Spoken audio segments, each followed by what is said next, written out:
Tous les matins, vous nous regardez également aussi à la télévision. Merci de votre fidélité, mesdames et messieurs. Continuez à réagir. Les contacts s'affichent juste en bas de l'écran. 00224 657 39 13 13. Si vous nous regardez à la télévision, si vous nous écoutez plutôt à la radio, on s'intéresse à ce sujet, évidemment, en Guinée. On parle de vous. Le logement continue de rester donc un casse-tête absolu. Y accéder comme locataire ou comme propriétaire n'est pas toujours donné, en l'occurrence pour les populations dont la bourse est généralement maigre. Cette précarité est aggravée par un phénomène de spéculation foncière et une situation de laisser-faire total. Mais l'État essaye depuis peu d'apporter aux Guinéens une alternative intéressante, dit-on. Peut apporter en tout cas aux Guinéens une alternative intéressante, je le dis tantôt, par la mise donc à la disposition de logements sociaux à Conakry et à l'intérieur du pays. Quelles sont les actions et projets initiés dans cette perspective? Vous le voyez à l'écran, notre invité ce matin, Karim Ba, DGA donc de l'agence guinéenne de financement du logement. Il est notre invité ce matin, mon cher Tamba. Avec lui, nous allons aborder ce sujet. Monsieur, il faudra activer le micro s'il te plaît. Voilà. Monsieur Ba, bonjour. Bonjour. On vous reçoit avec beaucoup de plaisir parce que vous le savez certainement, le logement, c'est une des montagnes les plus compliquées à gravir pour le citoyen guinéen. Alors, première question bien simple que je veux vous poser. Vous êtes logé où, vous? Chez vous ou vous êtes locataire? Comme moi? Je suis locataire, je suis chez moi et équipé. Ah, vous êtes locataire? Locataire? Je suis locataire. D'accord. Vous êtes propriétaire? Et Propriétaire ou locataire? Je ne suis pas propriétaire, je suis locataire. D'accord, ok. D'accord. Ouais. Vous êtes locataire. Donc vous comprenez un peu la situation. C'est déjà bien de savoir ça. Vous parce payez que combien? Vous occupez une maison de combien de mètres carrés? Je suis dans un appartement. Mais Dans un Au appartement. 4e étage. Il peut être locataire et être propriétaire. Non, possible. je suis locataire simplement, je ne suis pas propriétaire. Je n'ai pas de maison en Guinée. D'accord. Ah oui. Je ne vais pas vous dire où précisément, ne nous dites pas Il a dit précisément. équipé. Ah, équipé. Oh, donc il sait de quoi on parle. Il sait de quoi on parle. Alors c'est quoi la situation? C'est les nantis. Ouais. Ah non, ça chauffe là. Non, mais je sais de quoi je parle. mine, ça Monsieur Ba, chauffe. vous n'allez pas me dire le contraire. Je vais prendre l'accord tout de suite. La mine quand on parle. Il aurait son duplex La là. mine quand on parle de Nanti. Voilà. Non, mais ne loge pas à qui Toi, qui toi le aussi. veut. Oui, Ah oui, tu quand veux même. parler dedans? Comment ça? On parle de Nanti. Nanti, sors ta bouche dedans, laisse-nous parler de Nanti. Voilà, comme on dit. Alors, question pour commencer. C'est quoi la situation que vous avez faite? J'ai pris 2 balles perdues ce matin.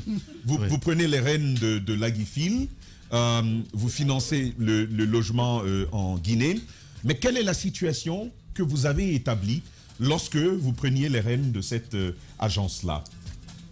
Alors, bonjour. Avant tout propos, d'abord, je tiens absolument à vous remercier pour votre invitation. Merci. Et saluer le dynamisme de votre équipe. J'écoute les GG depuis très longtemps. Et je salue vraiment votre niveau de professionnalisme. Et merci d'avoir invité Aguifil aujourd'hui. Alors, la situation des logements sociaux, ça a été longtemps un rêve en Guinée. Un rêve que, dit-on, irréalisable. Depuis le 18 janvier 2023, ce rêve est devenu une réalité. Parce que nous avons livré pas loin d'ici, à Matoto, sur le site Nord-France, les 32 premiers logements d'une belle facture, je dirais, construits par un promoteur guinéen. Appelle M. Khalil Condé qui a pu construire cela. Alors, très, très, très important. L'Aguifil aujourd'hui a maîtrisé l'ensemble du process permettant de construire des logements sociaux en Guinée. Depuis plus de 50 ans, il n'y en a pas eu.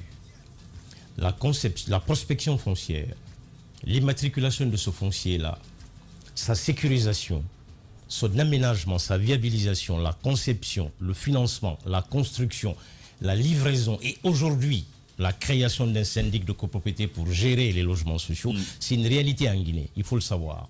Et donc, à partir de là, l'Aguifil est en droit de dire que nous connaissons ce que nous faisons. La situation que nous avons trouvée, pour répondre précisément à vos questions, c'est une situation où presque rien n'existait il y a 2 ans et demi. Moi, je suis arrivé dans ce projet-là il y a 2 ans en tant que consultant. Ensuite, 6 mois après, il y a eu des décrets.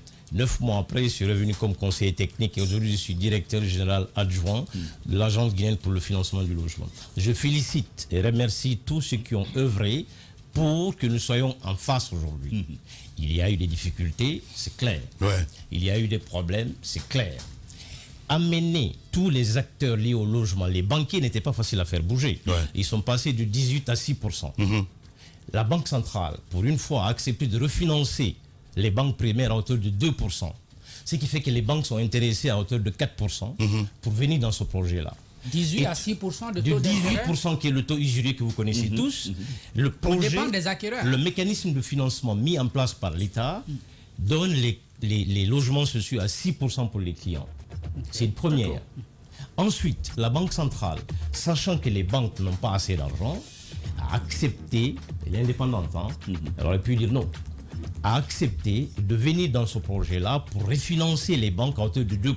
Ce qui fait que si vous prenez une centaine de dossiers que vous financez à hauteur de 1 million ou 2 dollars, vous venez avec les sous-jacents à la Banque centrale, vous dites voilà ce que j'ai financé. La Banque centrale, par engagement de la Convention du 31 août 2018, qui définit le mécanisme de financement entre l'État, la Banque centrale et les banques primaires, la Banque centrale redonne le même montant sur la même durée aux banques pour que celles-ci puissent continuer à financer le projet. Ce qui fait que la banque ne se ruine pas quelque part. Pourquoi? Elle met un montant, ce montant, une fois épuisé, elle va à la Banque centrale, elle prend du refinancement, elle continue le projet. Donc le projet n'est pas financé par le BND seulement, mais il est financé par les banques. Ce qui fait une innovation en Guinée. Et pour faire accepter ça aux banques, il a fallu œuvrer.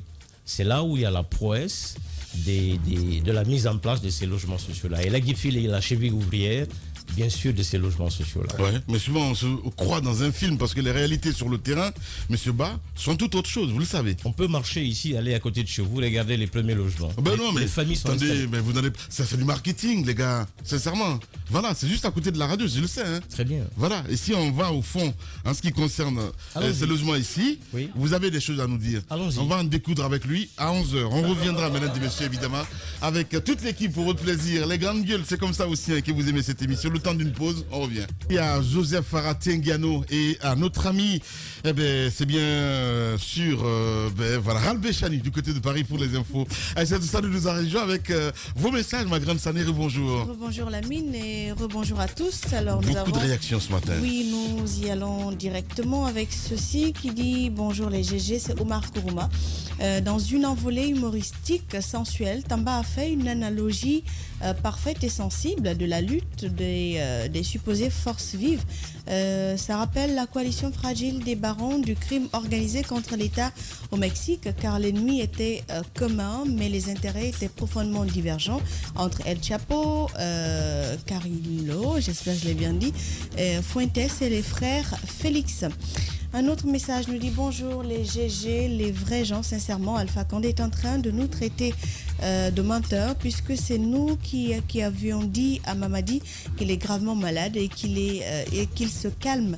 El Karamba Diaby qui envoie ce message. Bonjour les GG. J'attire l'attention du CNRD. C'est la communauté mini-libre. Dans ces opérations de bitumage, que Kerouané, la ville de mes oncles, est la seule ville en Haute-Guinée qui n'a jamais connu de goudron, que le CNRD pense donc à cette ville. Alpha Cabinet Keita SMD Lero qui envoie le message. Bonjour Sané Amadou Tozi Kuntigi de Saténia. Je félicite monsieur le procureur de Séguiri. C'est un bon exemple pour son patron. Seul le bon travail paye. Le peuple a besoin de bons cadres, jeunes comme ce procureur. Amadou Tozi pour le message. Bonjour les GG de la radio Espace Guinée. Je trouve très déplorable que les cas de viol et d'agression sexuelle ne cessent de prendre de l'ampleur dans notre pays. Nous avons une justice, alors que cette justice se bouge et qu'elle fasse son travail afin de punir les auteurs de ce crime ignoble. L'âme de la victime repose en paix. Diallo Ousmane depuis T6. Nous avons cet autre message qui dit bonjour les GG. S'il vous plaît, dites au ministre de l'examen qu'on n'a pas besoin des caméras de surveillance dans un pays où il y a plus de 2000 écoles en gare, manque d'enseignants, de salles de classe et de tables bancs par endroit. L'école ne se résume pas qu'aux examens. Dites-lui dans mon village qu'on n'a pas de courant. La Guinée, Djibril Fakoli Kourouma depuis Kankan Nabaya qui nous envoie ce message. L'avant-dernière réaction nous dit: bonjour les GG, le viol n'est pas une recherche de sexe, c'est une recherche totale de domination. Pour mettre fin à ça, il faut l'implication totale de l'État et c'est carrément le politologue qui le dit. Et puis nous terminons par cet autre message qui dit: bonjour les GG, quand le CNRD régularise les logements sociaux, ça sera l'action la plus importante durant la transition. Et c'est Alpha Oumar Diallo de Kobaya qui nous envoie ce message. On s'arrête là-dessus, Lamine. Voilà. Peut-être un petit message annexe de Djibril qui nous a écrit du côté de Paris. Oui, avec à l'instant. Voilà. Alors Djibril qui dit: je m'étonne à me fendre l'âme au sujet de l'alliance du RPG d'Alpha Condé et le reste des forces vives. J'estime d'ailleurs que c'est la traduction parfaite du syndrome de Stockholm. Alpha naguère, roublard, impertinent et chasseur invétéré des contestateurs de son régime, devenu aujourd'hui allié de circonstances de ces derniers. C'est la preuve que la vertu et la morale s'ignorent dans le microcosme politique guinéen. Notre outre mesure que la convergence des causes défendues n'est pas symétrique de la finalité des objectifs recherchés. Preuve s'il en fallait encore que cette alliance baroque ressemble étrangement au mariage de la carpe et du lapin. Pauvre de nous, la Guinée doit se régénérer et faire donc sa catharsis. Mohamed Djibril Camara qui nous envoie ce message. J'ai rien toujours compris là-dedans. Même. Merci. Je savais, dès que j'ai vu les tournures, les entournures, les circonvolutions dans cette phrase-là, mon petit doigt me disait que c'était mon homonyme. Allez, salut à toi là-bas du côté de Paname. Merci beaucoup Aïssatou Sané, évidemment, que vous retrouvez aussi à 19h45 sur Espace TV, mesdames et messieurs. Sinon, dès le matin sur Espace. Du lundi au vendredi sur Radio Espace Guinée, dès 5h15, Alassane Sako vous donne la parole pour détricoter l'actu. Raconter avec ceux qui la font et ceux qui comptent, parce qu'on n'entend pas tous l'actu de la même oreille et qu'il est toujours plus facile de juger que de réfléchir. C'est Mini Libre. Les grandes gueules. Tout sur les dessous de l'actu. Ici, l'actu rime avec liberté de ton sur Radio Espace. Tous les matins sur Radio Espace, vous nous regardez aussi à la télévision tous les matins. Merci à vous tous, évidemment. Vous nous écoutez à Gekedou sur Makona FM. De ce côté, en Guinée, je le disais tantôt, le logement continue donc de rester un casse-tête absolu. Y accéder comme locataire ou comme propriétaire n'est pas toujours donné, en l'occurrence, en tout cas pour les populations dont la bourse est généralement maigre. Cette précarité est aggravée par un phénomène de spéculation foncière et une situation de laisser-faire total. Mais l'État essaye depuis peu d'apporter aux Guinéens une alternative intéressante, dit-on, par la mise à disposition de logements sociaux à Conakry et à l'intérieur du pays. Quelles sont les actions et projets initiés dans cette perspective? C'est la question que nous posons ce matin à notre invité Karim Ba, DGA de l'agence guinéenne donc de financement du logement. Il est avec nous ce matin dans cette émission. Les GG, mon cher Sako, évidemment, quand on parle de ce sujet, ça me fait penser à toi, mon cher Sako, avec les galères dans tous les sens. Tu étais à Kipé, tu as quitté parce que tout simplement, il fallait quitter ce lieu-là. Voilà, à Kipé, je ne peux pas. Voilà. Parce que Kipé, c'est qui peut. Voilà. Kipé, c'est qui peut. C'est qui peut. Eh bien. Oui, Kipé, c'est qui peut. Parce que je prends l'exemple sur une miche de pain qui se vend dans les autres quartiers de Conakry à 1500. À Kipé, c'est 2000, 2500, voire 3000. Oups, excusez du terme, Kipé. Non, qui peut. Oui, j'ai bien compris, Sako. Voilà.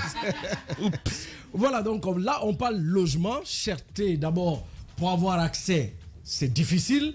Second problème, c'est la bourse.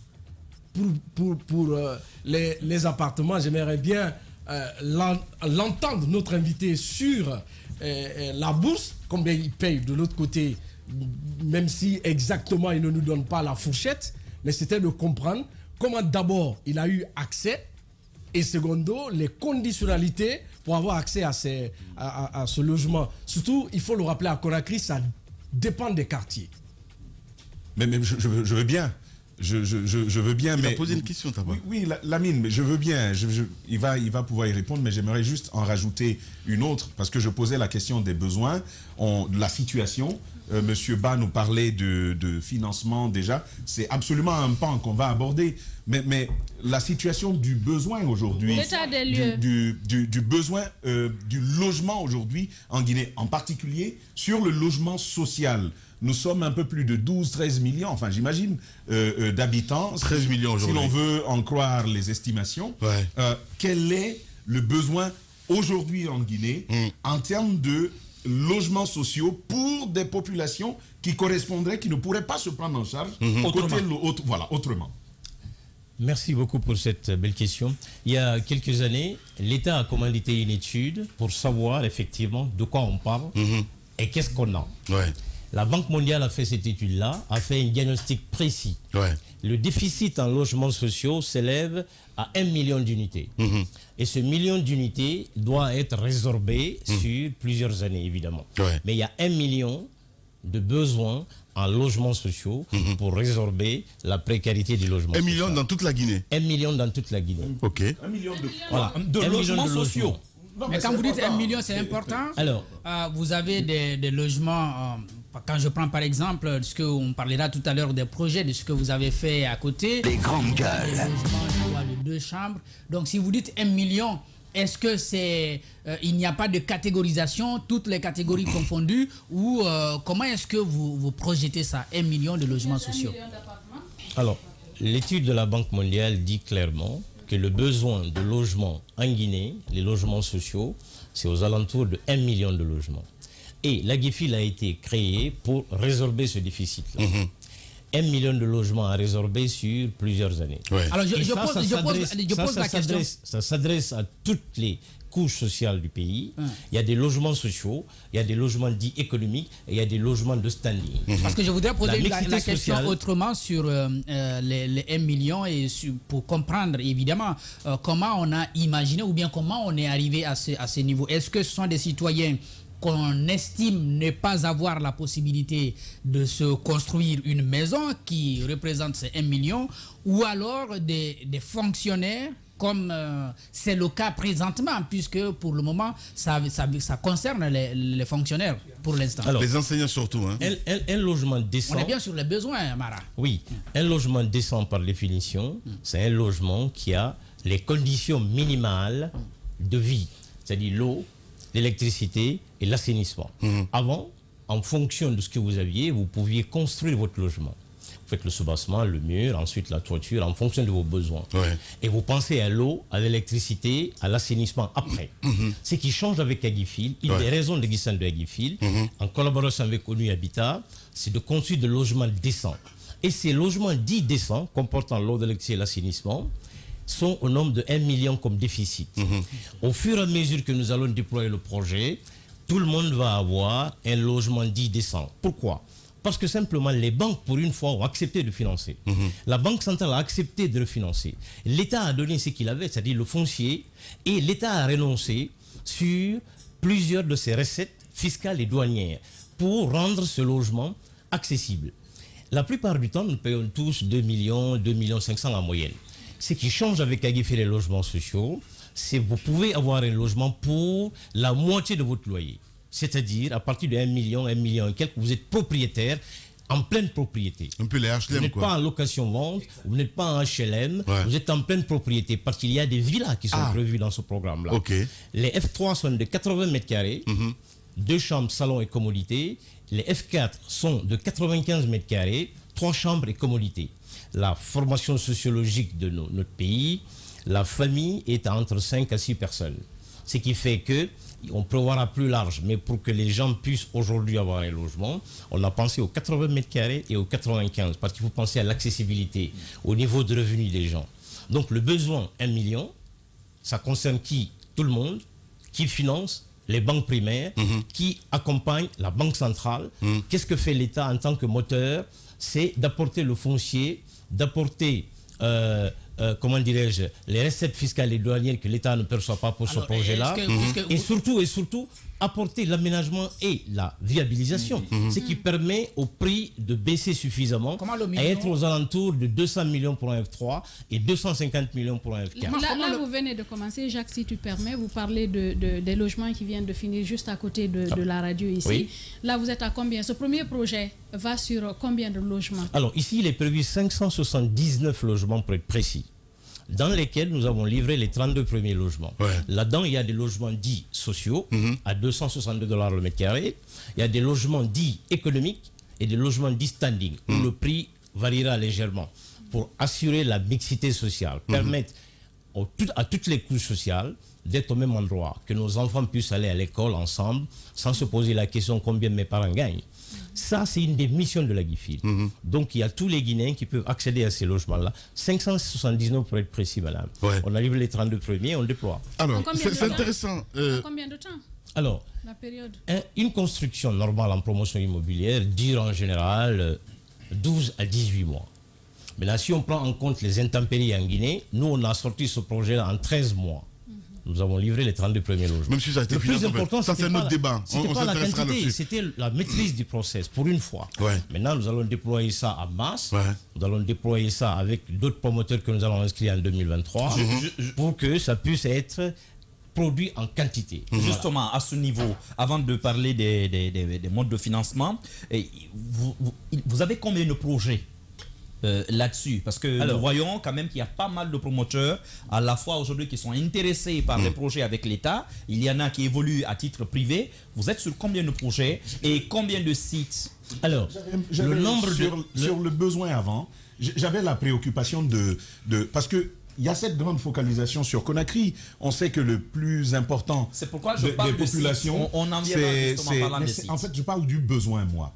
Le besoin. C'est quoi le besoin de l'intérieur par rapport à celui de Conakry? Est-ce qu'il y a une priorisation sur Conakry? Et est-ce que les logements vont être rendus à un prix uniformisé? Ou est-ce qu'il y aura des différences pour l'intérieur du pays et pour la capitale guinéenne? Pas de différence. Le mètre carré coûte 262 $ de Conakry à Zérékoré. Tout le monde y a accès à Conakry et à l'intérieur du pays. Au même prix. Au même prix. 1 million de logements. Le programme qui est inscrit à la Direction nationale des investissements publics, c'est un programme de 1 million de logements sur lesquels tous les ans, Agifil prend un projet. Il y a le programme et ensuite on construit un projet tous les ans. 1000 logements, 10 000 logements, 15 000 logements, 20 000 logements sur plusieurs années. Le gouvernement est parfaitement mobilisé par rapport à ça et grâce au leadership du colonel Mamadi Doumbouya, chef du CNRD, chef de la transition, on a débloqué l'aménagement et la viabilisation avec un grand groupe guinéen que vous connaissez tous, Guicopress, qui aménage et qui viabilise ces sols pour nous permettre de venir poser les logements sociaux. Longtemps, ces logements ont été pensés, mis dans un tiroir, discutés, mais jamais réellement mis en place. Et il y avait à développer et à déployer. Mais tant qu'on n'a pas aménagé, viabilisé, on ne peut pas construire. C'est ce que le colonel a fait en 2022 en signant le contrat d'aménagement de viabilisation. Avant d'aller plus loin, parce que moi, je veux vraiment qu'on s'intéresse un petit peu à l'accessibilité. Quand vous parlez aujourd'hui à dire toutes les couches, moi, en ce qui le sache, parce que j'ai regardé le reportage quand vous êtes venu avec le gouvernement ici, c'est pour ça que je parlais de marketing et tout ce qu'il y a autour. On parlait plus des enseignants et tout ce qu'il y a autour. Et là, je comprends ce matin à nous dire que tout le monde peut avoir accès évidemment à ces logements-là, à acheter même. Mais qui a droit? Est-ce qu'il faut être fonctionnaire de l'État? Est-ce qu'il faut être un Guinéen lambda, comme les vrais gens qui nous regardent et qui nous écoutent à la radio? Ok, merci M. Guirassi pour cette question. Il y a le projet pilote qui concerne les fonctionnaires. Ils sont au nombre de 110 000 et ils constituent seulement 11% du marché. D'accord. Il y a 1 million, ils sont 110 000, ça fait 11%. Ok. On commence par eux. Le mécanisme de financement qui a été trouvé aujourd'hui s'adresse aux fonctionnaires. Pour y accéder, critères d'éligibilité, 1, il faut être fonctionnaire.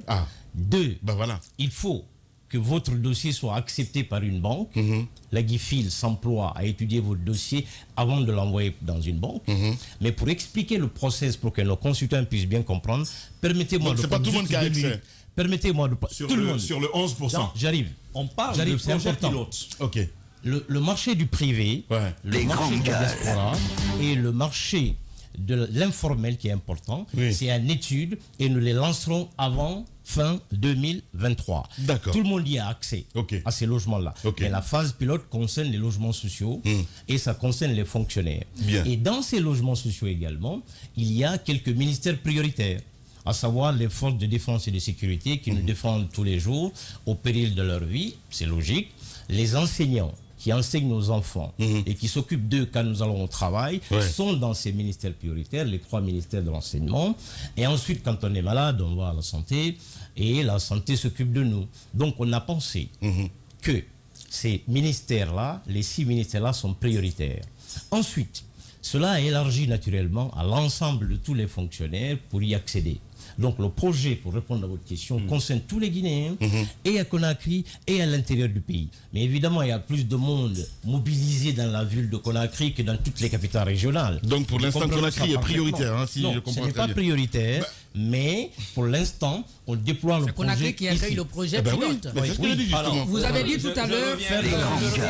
Ma question, puisque vous l'avez suspendu. Voilà sur les pourquoi. fonctionnaires, moi, je voudrais revenir là-bas. Oui, ça c'est l'éligibilité. On a quand même un canevas, on reviendra là-dessus. Oui, moi, parce qu'on est déjà parti. Nous parle des fonctionnaires. Comment ils acquièrent, par exemple, ces logements? Est-ce que les taux sont déjà connus? À quel montant? À quel prix? Est-ce qu'on peut connaître le coût? Prenons une minute, on répond ça correctement. Un fonctionnaire vient à l'Aguifil, qui se trouve à Almamia. L'équipe de M. Tunkara, qui est notre directeur de l'animation et de la gestion des guichets, à travers M. Aydara, accueille le client, l'enregistre. Ils prennent les données financières, les données personnelles, les données professionnelles de l'intéressé. On garde ça à l'Aguifil. On étudie son dossier, on regarde la quotité cessible, c'est-à-dire la capacité du dossier à passer à la banque.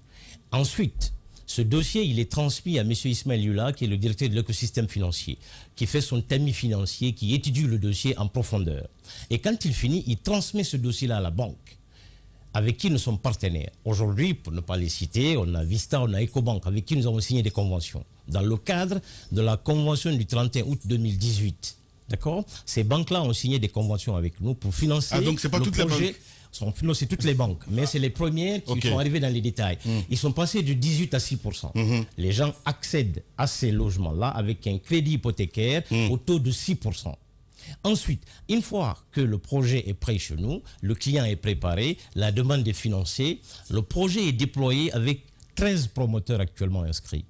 Mais dans un premier temps, il y en a 3 qui se distinguent, à savoir Mac Investissement qui est votre voisin, Semig et ensuite Kakande Imo du groupe Gicopress. Ces 3-là se distinguent parmi les 13. Donc, ce qui fait qu'on déploie ce projet-là avec des promoteurs guinéens, avec du financement guinéen pour des Guinéens. Voilà, il y a des bémols aussi dans ce sens, mais on en parlera un peu plus tard. Allez-y, Mohamed Mara. J'ai quand même envie de revenir là-dessus parce qu'on parle beaucoup Conakry. Moi, je suis inquiet. Je demandais déjà, vous faites bien déjà ma question est en partie répondue. Il y a 3 projets donc avec 3 promoteurs pour le moment. Alors, qui travaillent mieux que les autres. Oui. D'accord. Mais à $262 le mètre carré, on se rend compte, moi je suis inquiet. Parce que là, l'appartement de 80 mètres carrés revient exactement à $20 960. Ça me paraît tellement dérisoire que Lamine Guérassi pourrait offrir 3 appartements par an à ses travailleurs. Ça me paraît tellement dérisoire que je me demande qu'est-ce qui est fait pour que le coût soit si peu élevé, parce que $20 000 pour l'appart. Et là, je peux terminer. Lorsqu'on va sur l'appartement de 95 mètres carrés, en le multipliant par $262, on est à $24 890, soit moins de $25 000 pour l'appartement de 3 chambres salon. Oui, mais ça m'inquiète quand je connais le prix du foncier en Guinée. Qu'est-ce qui est fait pour que les prix soient si bas? Il ne faut pas nous emballer comme ça, mais qu'est-ce qui est fait pour que ce soit cassé? Alors, est-ce que vous allez répondre à cette question pour appuyer ce que Mara dit? C'est tellement juste que je pense aux bâtiments qui sont faits exclusivement pour les faire louer à nous autres. Je pose la question de la qualité. Comment donne-t-on un tel bâtiment à 200 millions seulement? J'y arrive. Moins de 200 millions. Alors, d'abord, construire, c'est avoir un terrain, l'aménager, le viabiliser. L'État donne cela gratuitement. Ce qui fait que le prix est déjà divisé presque par 2. Comprenons-nous. 1. Deuxièmement, des promoteurs guinéens viennent construire ce projet-là. Les prix sont discutés, âprement discutés et acceptés. Les grandes gueules. Dans la partie économique et la partie standing, le promoteur qui ne gagne pas beaucoup d'argent dans les logements sociaux se rattrape dans l'économique et le standing. Ce qui explique que ce projet-là, ce prix-là, soit à $262. L'Agifil a été créé pour rendre les logements abordables. Ça ne sert à rien de construire des logements si on ne peut pas les acheter. Donc, la première priorité de Agifil, donnée par l'État, c'est construisez, qualité et offrez ces logements-là à des Guinéens qui ont des revenus abordables. Les grandes gueules. Est-ce que c'est vrai? Est-ce que c'est pas vrai? Je vous demande d'aller voir. Allez-y interroger Vista, combien ils ont financé. Allez-y interroger combien ils ont financé. Moi, j'ai parfaitement compris. Alors, la qualité des logements, parce que nous avons au ministère de l'Urbanisme... Les banques ne le disent pas vrai. Pas du tout, madame. Monsieur, pardon. J'arrive. Les normes sont respectées dans cette construction-là. Vous pouvez passer voir. Ensuite, la direction de l'architecture, de la construction et du logement regarde les normes. C'est une des directions techniques. La DATU, la direction de l'aménagement du territoire et de l'urbanisme, regarde le sol. Les domaines et cadastres, DOCAD, vérifient l'existence des parcelles. Ouais. Ce qui fait que vous devenez propriétaire après Agifil, après la banque, devant le notaire, pour avoir votre logement construit. J'avoue. C'est qui est rassurant. Parce qu'il y a Agifil, j'ai bien compris. Parce entre la banque et le propriétaire, ou plutôt... Non, on continue sur le mécanisme tout à l'heure, mais moi je commence à mieux comprendre, parce que Mara, lorsqu'on me dit que l'État... Mara, il faut y rester à la question, de la qualité. On est dans maintenant le mode de financement carrément. Mais la question de la qualité. Je comprends très bien pourquoi elle insiste sur la qualité. La question de la on a vu récemment ce qui s'est passé. Je suis d'accord. Je vais te laisser avancer. La question de la qualité. Parce que les routes, c'est la même chose. Évidemment. Il y a des bureaux de contrôle. Donc, sur le principe, moi, j'ai aucun doute. Il y a des instances qui s'occupent de ceci ou de cela. Mais dans les faits, une fois qu'on y est, on n'est pas sûr d'accéder à un bien qui tienne la route bien longtemps. Concrètement, justement, je veux qu'on en parle. Concrètement, comment ce suivi se fait pour garantir la qualité concrètement? Alors, pour vérifier la qualité d'un logement, c'est le temps. Vous voyez un logement, vous pouvez le vérifier seulement dans le temps. Nous, on le vérifie avant. Il y a un cahier des charges. Il y a un cahier des charges qui est respecté. Il y a un contrat d'exécution des travaux. Le promoteur lui construit et nous suivons cette construction-là. Une fois que la construction est finie, le promoteur nous appelle, on fait une réception provisoire. Notre cellule technique vérifie l'ensemble de ce qui est livré par le promoteur avant d'arriver à appeler les clients pour qu'ils puissent avoir leurs clés pour accéder, ce qui est une réalité aujourd'hui. Maintenant, cette qualité dont vous parlez, on y a veillé. Mais vous nous croirez sur parole dans le temps. Aujourd'hui, si vous voulez savoir vraiment, il faut aller sur nos projets. D'accord. Quand vous aurez filmé, regardé, on peut interagir. Permettez-moi de rester... On ne peut pas faire un jugement avant. Permettez-moi de rester sur la question. J'ai bien compris, parce que mon inquiétude, pour moi, c'était d'abord le foncier. Puisque, on le sait tous, construire la maison aujourd'hui en Guinée, le plus compliqué d'ailleurs, c'est l'accès d'abord au foncier. Dès le moment où vous nous apprenez que l'État met gratuitement le foncier dans le panier, je comprends que les coûts soient cassés quand même de moitié. Et ça ne s'arrête pas là seulement. S'il vous plaît. Il y a les exonérations fiscales et douanières. L'État s'assoit sur ses recettes. Ce qui fait qu'au cordon douanier, quand vous importez des matériaux qui rentrent dans le cadre de la construction des logements sociaux, vous êtes exonéré de taxes. Ce qui fait qu'en renonçant à ces taxes-là, en mettant le foncier à zéro, que vous ayez un prix à 200, un prix normal quand vous construisez, il est à $500 le mètre carré dans le quartier. $500. Pourquoi? Parce que vous payez le foncier, vous payez la TVA qui est liée à tous les matériaux, ainsi de suite, ainsi de suite. Mais dans ce projet-là, spécifiquement, toutes les taxes sont remises à zéro. D'accord. Le foncier, il est gratuit. Bien. Ce qui fait que ça divise le prix par deux par rapport au prix du marché. Comprenons-nous. D'accord. Tout ça, c'est l'État qui est derrière. J'avoue que je comprends mieux à quoi c'est adossé, mais j'ai quand même une inquiétude. Je vous en prie. L'État a tenté déjà ces dernières années, même avec d'autres agences étatiques, toujours d'encourager la construction de logements sociaux. Mais on s'est rendu compte, in fine, que c'était très loin d'être des logements sociaux, parce que parfois des appartements vantés à $30 000, ont été revendus ici à 300 000 $. La mine, regardez du côté de Kipé, si vous pouvez savoir de quoi je parle. Ouais. Donc, Non, c'est le minimum. C'est le minimum. Des petites villas vantées à 200 et quelques mille dollars se sont vendues à 1 million, 300 000 $. Ouais. Donc, ça, c'était juste une parenthèse. Maintenant, mais mon problème à ce niveau-là, c'est qu'il y avait un gap. Vous parlez des banques, mais je ne pense pas que les banques guinéennes soient suffisamment solides pour garantir tout ce process. Est-ce que vous vous adossez à quelque chose d'autre? Un mécanisme de financement international? Peut-être la Banque centrale, Mohamed. Non, les banques guinéennes, j'ai confiance, mais écoutez, le projet, il est grand. Là, on parle de quoi? 1 million de logements. Le minimum, c'est quoi? C'est 200 millions par logement. Multipliez ça par 1 million. Vous êtes déjà à quoi? À des milliers de milliards. Donc, ce n'est pas de petits montants. Je ne crois pas que ça, ce soit forcément disponible ici. Sur quoi d'autre? Est-ce que votre mécanisme s'appuie sur un autre type de financement ou de garantie? Ou bien est-ce qu'on va continuer toujours à ce que l'État continue de fournir des lettres de garantie aux banques ici, alors que personne ne fait plus confiance à l'État guinéen? Alors, permettez-moi de dire que depuis que nous sommes là, nous faisons confiance entièrement à l'État guinéen. Pourquoi? Parce qu'il a donné le foncier. 1. Il a permis d'avoir des exonérations fiscales. 2.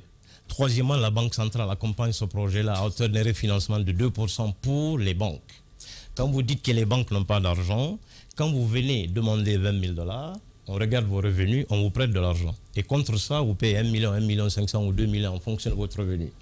Vous prenez un pari avec la banque sur une durée de 20 ans, 25 ans, avec l'hypothèque de premier rang sur le bien. C'est-à-dire que la banque prend l'hypothèque sur votre titre foncier. Et vous êtes propriétaire après un notaire et avec un titre foncier. La conservation foncière délivre les titres fonciers aux différents acquéreurs. Et vous devenez propriétaire devant un notaire. Les grandes gueules. La banque finance l'ensemble de ce projet-là sur la durée. L'État intervient pour l'aménagement et la viabilisation dans ce projet-là et les recettes fiscales sur lesquelles elle renonce. Ce qui explique, ce prix-là. Deuxièmement, la qualité des logements. Venez voir, sans commentaire, vous regarderez, on en discutera lors d'une autre émission. Troisièmement, ces Guinéens qui bénéficient de ces logements-là, invitez-les, interrogez-les. Depuis 50 ans, on n'a pas eu de projet en Guinée. On n'a pas livré de logements sociaux. Nous devrions aller regarder les 32 premiers logements livrés et parlons-en. Mais c'est extrêmement important. Mais ma question, vous ne l'avez pas répondu. Est-ce qu'il y a un autre mécanisme hors de la Guinée? Parce que nous, on a appris qu'au niveau, notamment de l'ensemble en fait, communautaire ou même africain, qu'il y a un autre mécanisme que vous interpellez dans le cadre de votre projet qui pourrait aussi apporter plus de garanties au projet. Est-ce qu'il y a un autre mode de financement en dehors des banques? Parce que comme je le dis, les anciens promoteurs privés, beaucoup se sont cassés les dents ici, hein? Ils sont retournés. Alors, je vous explique le mécanisme de financement. Oui. Prenons une minute. Ce mécanisme de financement a été signé le 31 août 2018 entre l'État, la Banque centrale et les banques primaires. L'État donne le foncier, la Banque centrale refinance, les banques financent. OK? Ce qui permet au projet de se déployer. Maintenant, nous recevons plusieurs promoteurs qui viennent dans ce projet-là. La demande est financée. L'offre aujourd'hui, les promoteurs, comme vous dites, sont financièrement fragiles. Nous y avons pensé. Aujourd'hui, nous préparons une convention que nous allons signer avec le Fonds de solidarité africain, je ne sais pas si vous connaissez, qui a accepté récemment de venir en Guinée. La Guinée est devenue 16e membre du Fonds de solidarité africain. Les grandes gueules. Et pour faire vivre cette adhésion-là, la GIFIL a invité le fonds chez nous. Ils sont venus, on en a discuté. Ils nous ont invités à Dakar. Donc vous comprenez l'insistance de Mohamed Mara là-dessus? Absolument, absolument. C'est pourquoi je le rassure en disant que les promoteurs peuvent maintenant, ne cachez rien du tout. Maintenant aller dans les banques, lever des fonds, et ces fonds vont être garantis par le FSA pour qu'ils puissent construire en masse les logements sociaux. Quand vous dites que c'est seulement l'État garant, évidemment, je comprends maintenant pourquoi Mohamed Mara insistait. J'étais frileux. À comprendre parce que l'État guinéen, je suis désolé, évidemment, je vais encore sortir une bombe et je sais que ça va être interprété autrement.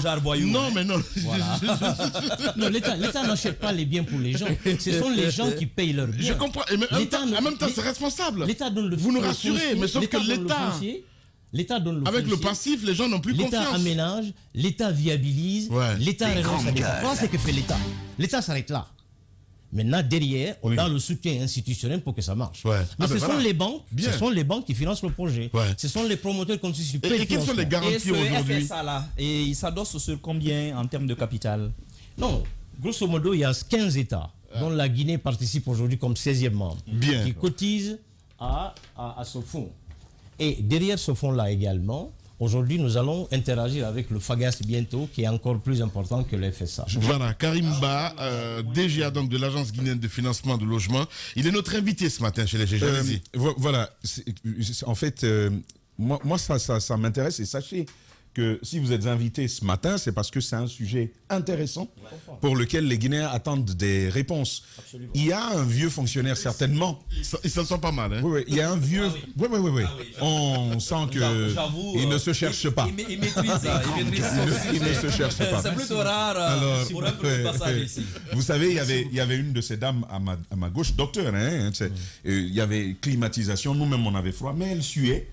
Oui. J'ai dit, mais maman, qu'est-ce qui ne va pas? On dit diminuer un peu de... Bon, voilà, on n'a pas ce besoin ce matin. C'est une femme. Dja va encore réagir. Je parie. Mais, maintenant, cette question simple que je pose, il y a certainement un vieux fonctionnaire qui nous écoute ce matin et il comprend bien très clairement que les banques ne sauront accéder à son dossier que s'il a encore, les banques auraient pu encore accéder à son dossier, que s'il avait encore plusieurs années devant lui de service au sein de la fonction publique. On gère la question de ces vieux fonctionnaires. Les garanties. De ces vieux fonctionnaires et même des retraités. Quelle est la formule pour eux? Première question. C'est l'hypothèque.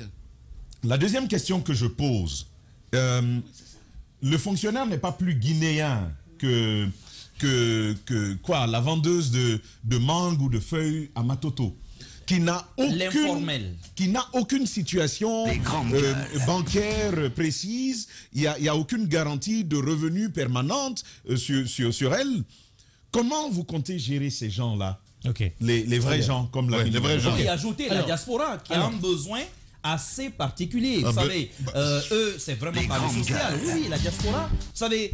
Et tellement de nos gars se sont fait gruger ici, parfois par les familles. Ils envoient énormément de fonds, la famille les happe, et ils ont besoin, à mon avis, et souvent d'ailleurs, ce sont les meilleurs clients des agences immobilières. Mais comment faire en sorte que les privés ne leur fassent pas plus mal avec votre projet? Qu'est-ce qui est prévu aussi pour la diaspora? Le projet présidentiel de construction des logements sociaux est prévu pour tous les Guinéens.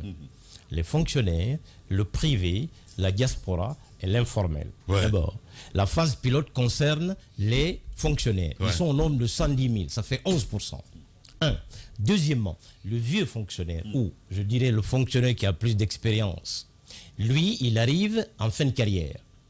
Aguifil reçoit son dossier, Aguifil étudie son dossier et Aguifil respecte sa quotité cessible, ce qui lui permet d'accéder à un financement au niveau de la banque. Mais on lui demandera un apport. Et l'apport qu'on demande à quelqu'un, c'est entre 30, 40, 50 à 60 millions, ainsi de suite, en fonction de ses revenus, en fonction de son épargne. Ce fonctionnaire-là, il envoie son dossier, nous l'étudions. C'est quand seulement il est possible que la banque finance la différence, que nous prenons, 1, son apport, 2, son dossier, 3, on dépose à la banque pour que la banque examine la partie qui reste à financer. Et c'est la partie qui reste à financer que la banque finance. Et ensuite, la banque prend son titre foncier comme hypothèque de premier rang et le garde jusqu'à l'extinction de la dette. C'est extrêmement important à comprendre. Donc le projet, il est ouvert à tout le monde. Le projet, qu'on soit jeune, vieux, moins vieux, il est ouvert à tout le monde. Et tous les Guinéens, d'où qu'ils soient, en Guinée et à l'étranger. Secteur privé, secteur informel, la diaspora, les marchés seront ouverts d'ici la fin. Alors comment ça va se passer concrètement pour la diaspora? Parce qu'ils n'offrent pas le même type de garantie. Est-ce que vous pouvez permettre qu'on pose au moins 2 questions? Ça va être... La question était posée déjà. Oui, on va revenir voilà, pour la diaspora. Alors, on revient sur les fonctionnaires, puisque vous aviez glissé dans votre commentaire tout à l'heure, lorsque le dossier est accepté par la banque. C'est-à-dire, on peut donc supposer que le dossier peut être accepté par vous, qu'il soit recalé par la banque.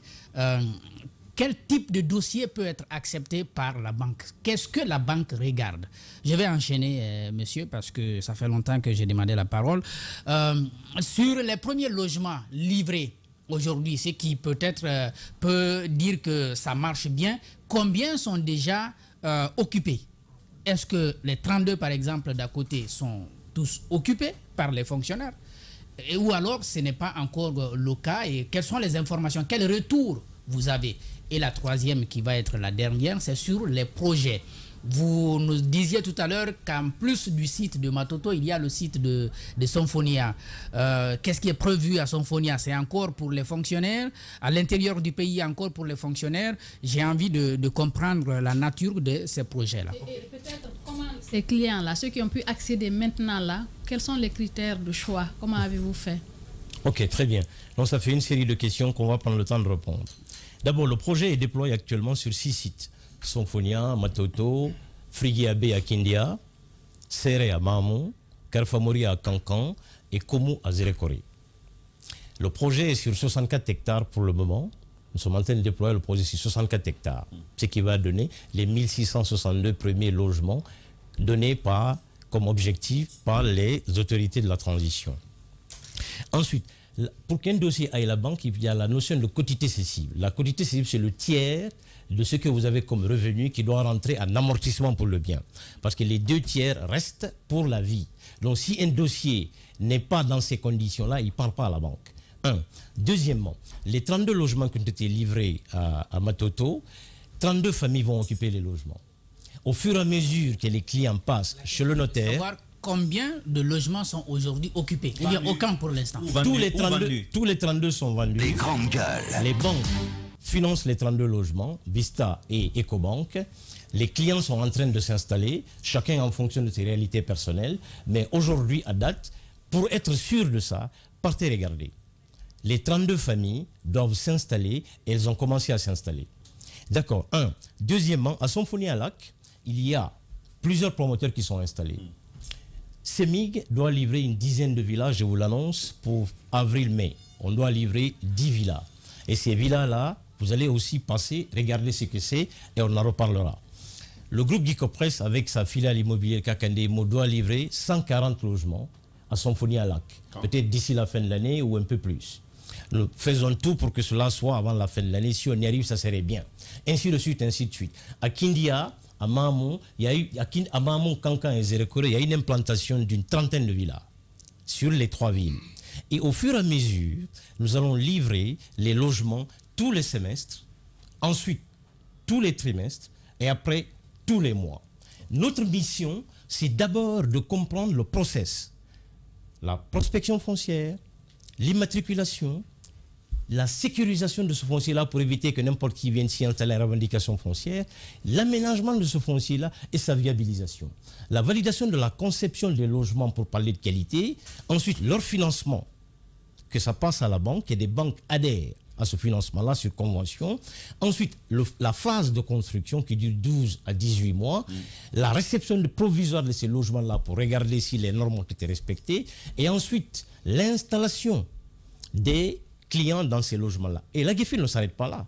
La GFIL a été mise en place pour savoir à qui on a affaire. Monsieur Mamadi Sagno s'occupe de la direction de l'information, des statistiques et des études statistiques et du foncier. Il regarde à qui on a affaire. Il nous donne les études pour savoir à qui on a affaire. Et ensuite, une fois que les logements sont déployés sur le terrain, Dr Sanoussi Konaté s'occupe des promoteurs sur le terrain pour s'assurer du déploiement correct de ces logements-là. Vous comprenez? Donc, je reviens à une dernière question pour savoir quels sont les critères d'éligibilité. Je réponds à ça, c'est extrêmement important. D'abord, 1, il faut être guinéen. 2, il faut être inscrit à la GFIL. Il y a des guichets, on en a 9. L'équipe de M. Aïdara va vous recevoir avec Mme Nialin, M. Fofana et les autres, et Mme Baldé. Ils vont enregistrer votre demande. Et cette demande est traitée par la DAGG. Et ensuite, ça passe à la DEF, la direction de l'écosystème financier. Et ensuite, Dr Sanoussi déploie ce projet-là. Et puis après ça, les clients sont installés et la GFIL est en train de préparer actuellement une société de gestion qui va gérer les résidences sur la longueur, parce que nous tenons à la marque Agifil. Il y a une loi de copropriété sur laquelle Agifil a beaucoup participé récemment. C'est un projet de loi, on espère que ça va être voté bientôt. Ça s'appelle la copropriété. Ça n'existait pas en Guinée. Agifil est là-dessus depuis un certain temps. Nous sommes en train de déployer la copropriété en Guinée. Pédagogiquement, on va expliquer cela. Quand les on grandes gueules. la gestion des parties communes et la gestion des parties privatives, il faut que les gens comprennent d'abord ce que c'est et qu'ils acceptent de cotiser pour la gestion du traitement des déchets, par exemple, et gérer la plomberie, gérer l'électricité. Il faut qu'ils comprennent ce que ça veut dire. Cela est un projet. Là, nous sommes en train de déployer la gestion sur la longueur des logements sociaux. Alors, l'ensemble du process, de voilà le foncier jusqu'à la gestion sur la durée des logements sociaux, cela est pris en compte pour la première fois depuis 50 ans en Guinée. Comprenons-nous. Parfait. Et nous sommes en Guinée. Vous connaissez la Guinée. Qu'en sera-t-il de l'inclusivité? Parce qu'on est champion à dire ils n'ont donné qu'aux leurs parents, ils n'ont donné qu'aux malinqués, ils n'ont donné qu'aux soussous, ils n'ont donné qu'aux peuls ou aux forestiers. Alors, comment cela va-t-il être géré? Et puis vous-même, la Guifil, vous gagnez quoi dans tout ça? Alors, on vous explique. Nous sommes un organisme d'État. On gagne notre salaire, c'est tout. Donc c'est pas... Comme tout le monde, on est payé. Donc, non, on est payé sur notre salaire. Ne fait pas de profit. On reçoit de l'État un budget de fonctionnement sur lequel les salaires sont payés. Point. Et nous faisons notre... Non. Nous sommes... Oui, nous sommes contractuels. Comprenons-nous, on n'est pas privé, l'État nous paye nos salaires. Donc on ne gagne pas notre argent avec un bénéfice. La Guifil ne fait pas de bénéfice.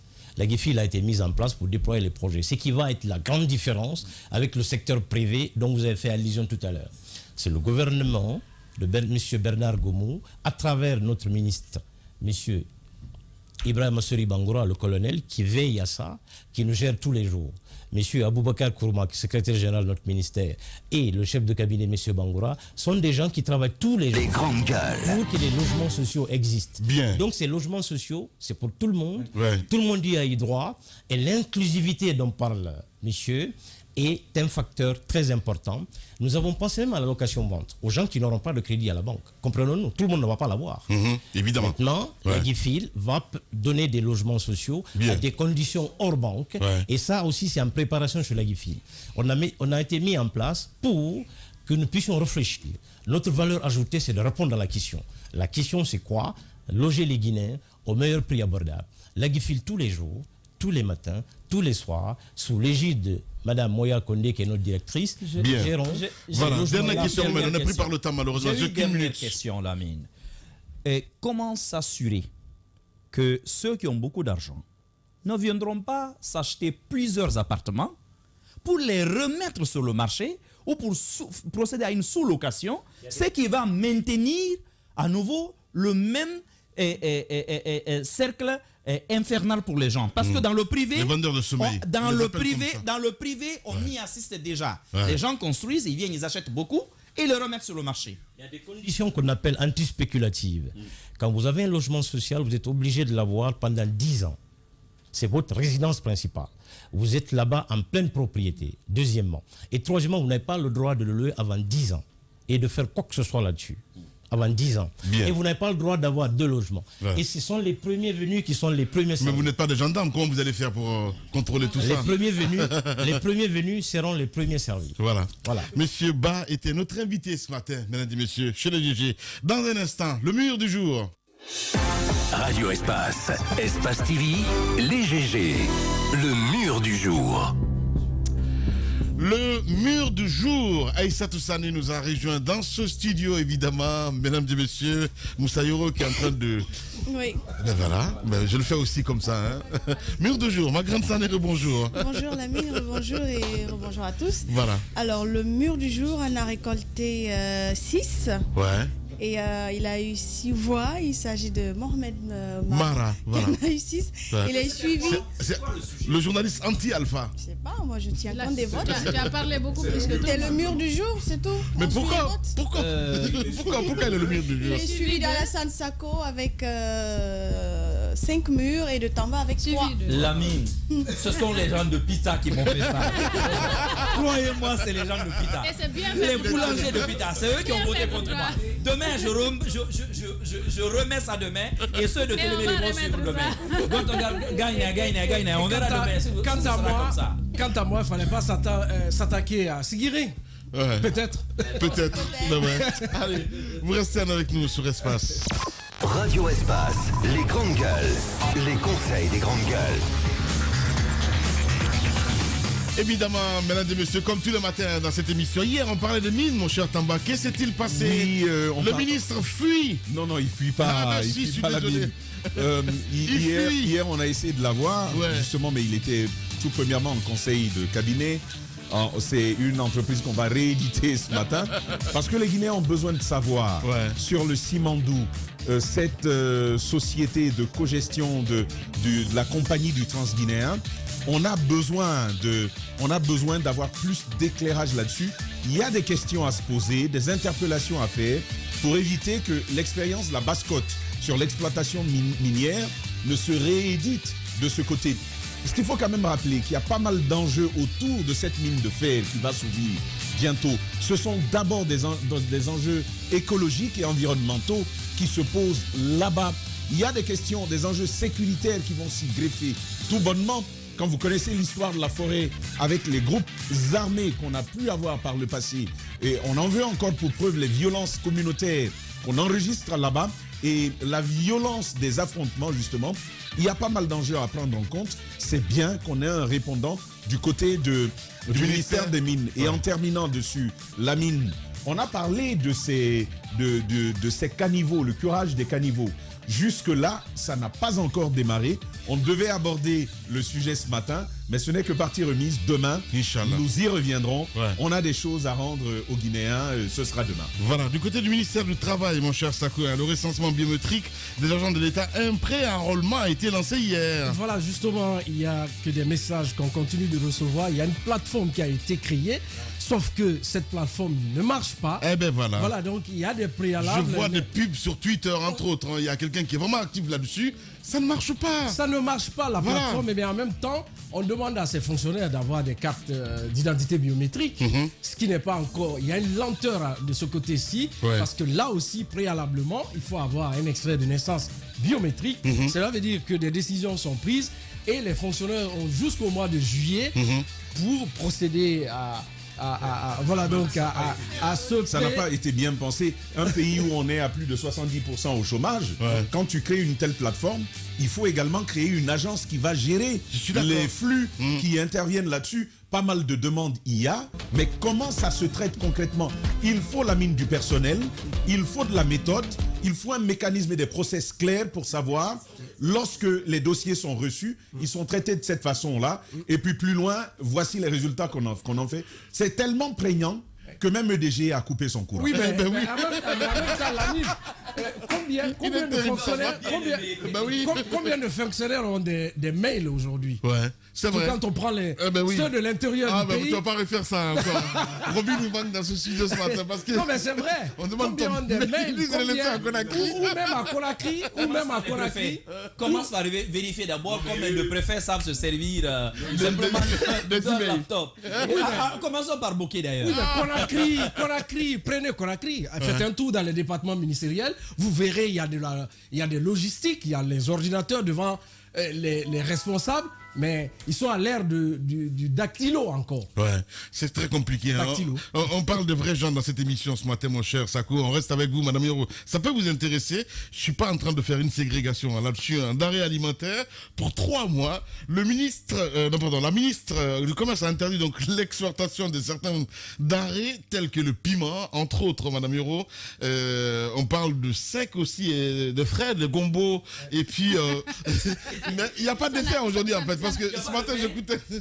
Ils n'ont pas ajouté le pain. Ça se fait ressentir de l'autre côté, là. Oui, mais non, il n'y a pas d'effet, en fait, madame. C'est ça le problème. Mais vous dépensez pareil. Les dépenses, si on a fait ça, c'est interdiction. C'est pour que. Normalement, ça devrait se ressentir sur le panier de la ménagère. Justement. Mais il faut savoir le gérer. Vous vous rappelez, quand il y a eu le coronavirus et qu'on a fermé la frontière du côté, ça s'est ressenti, notamment sur les vendeurs de choux, les agriculteurs qui transportaient le plus souvent.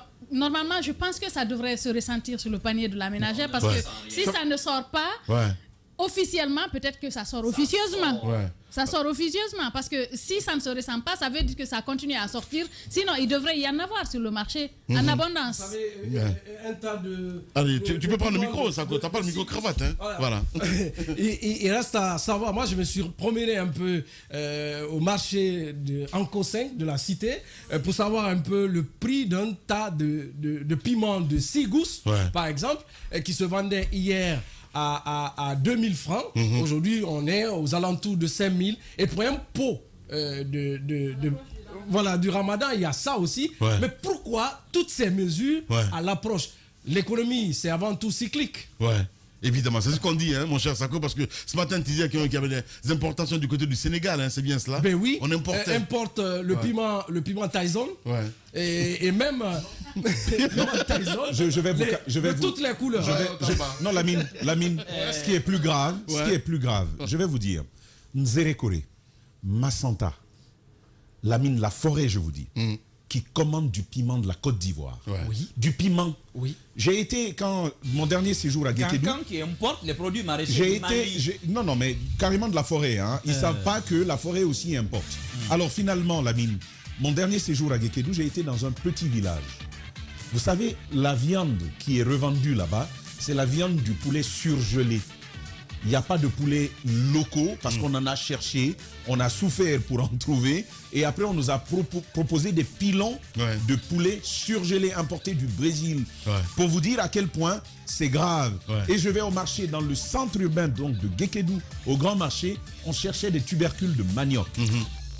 Un seul tas perdu au fond de la forêt, au fond du marché. Imaginez que c'est hier des zones qui en produisaient à foison. Je pense que l'agriculture doit se réveiller. Le long de nos routes, les bananes plantains à locaux qu'on vend comme chips aujourd'hui ne viendraient pas de la Guinée, de la forêt. Allez-y. Ce dernier sujet, je vais faire des mécontents, mais je m'en fous. Ce serait bien peut-être qu'on se penche là-dessus demain ou après-demain.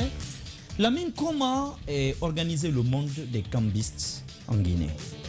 Tu t'es déjà posé cette question? Non. Et quel est l'impact de ce qu'on y constate? Parce que ça semble très bien structuré et chapeauté quelque part à la BCRG. Jetons un regard sur l'échange, les devises en Guinée. Très bonne question, Mohamed Mara. Merci à vous tous. Voilà, je ne sais pas trop ce qui se passe là en ce moment, si c'est des qui nous boudent, je ne sais pas trop. Des choses qu'il ne fallait pas dire.